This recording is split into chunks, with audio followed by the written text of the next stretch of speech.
Bonjour à tous, j'espère que vous allez bien dans ce temps de confinement, que vous avez la patience et le courage de surmonter tout ça.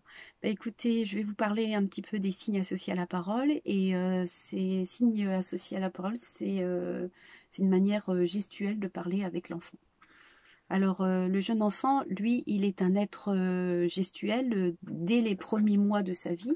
Le jeune enfant, il s'exprime par des gestes, des sourires, des pleurs, des mimiques, des mouvements du corps, souvent. Et peu à peu, sa motricité s'affine et lui permet de faire des gestes plus précis.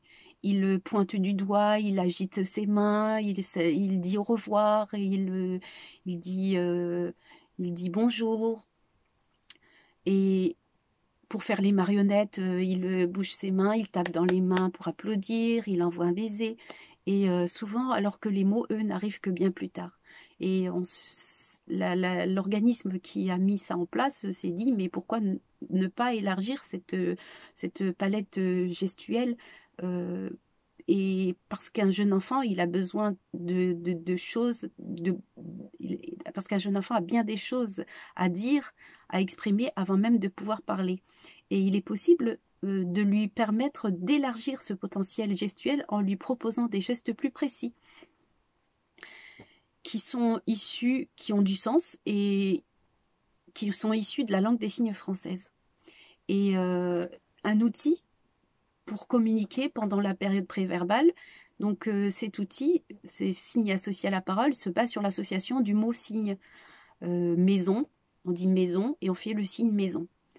Manger, on fait manger et on dit en même temps manger. L'adulte s'adresse à l'enfant, il associe aux mots clés prononcés les signes correspondants. Peu à peu, l'enfant va assimiler que le signe peut lui permettre de se faire comprendre et d'exprimer ses besoins, et ses goûts, ses envies, ses émotions et ses ressentis en attendant de pouvoir verbaliser. Cet outil de communication favorise le développement des habiletés langagières aussi et de l'enfant. Et c'est un outil au cœur d'un accompagnement bienveillant.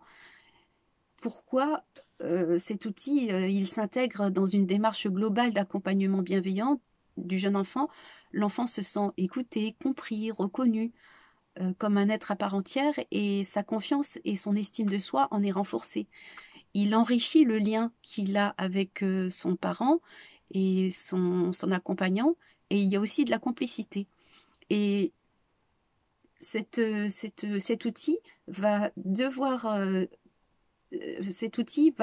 demander à l'adulte de ralentir son débit de parole, de se positionner à la hauteur de l'enfant, de prendre le temps de l'écouter et de le comprendre en fonction de son expression corporelle. Et il y a beaucoup de thèmes, beaucoup de mots, beaucoup de signes. Et ce que je vais vous proposer dans ces petites vidéos, c'est comment mettre en place les signes associés à la parole. Et il y en a beaucoup, mais à vous de piocher. Et puis ça dépend de l'enfant, ça dépend de son environnement, de votre quotidien, du vocabulaire utilisé, mais à vous de piocher. Et il faut surtout pas noyer l'enfant dans dans beaucoup de signes parce qu'il va se sentir perdu. Vous allez introduire les signes au fur et à mesure, et les signes souvent que l'enfant il utilise, c'est des signes qu'on utilise tous les jours, c'est encore, bravo, merci, au revoir, dormir, manger, la tétine, le biberon, etc. Et les émotions comme j'ai peur, avoir peur, être en colère, ou encore euh, j'aime, j'aime, j'aime pas, etc. Donc aujourd'hui, nous allons commencer avec bonjour. Bonjour, c'est la main en 5, la main plate, qu'on vient positionner devant la bouche et on soulève la main. Je prends un petit truc mnémotechnique, c'est comme avant quand on soulevait son chapeau pour dire bonjour, ben là on soulève la main pour dire bonjour.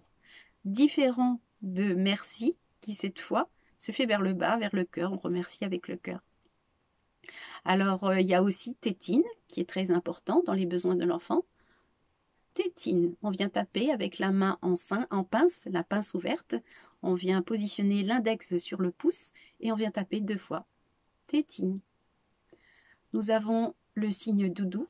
On vient emprisonner son pouce dans son index et c'est comme si on tenait une clé en fait. Et l'ongle du pouce vient taper 2 fois au niveau de la lèvre. Doudou. Ah, je vois que tu as perdu ton doudou. Je vais t'aider à chercher ton doudou. Vous pouvez proposer ça à l'enfant.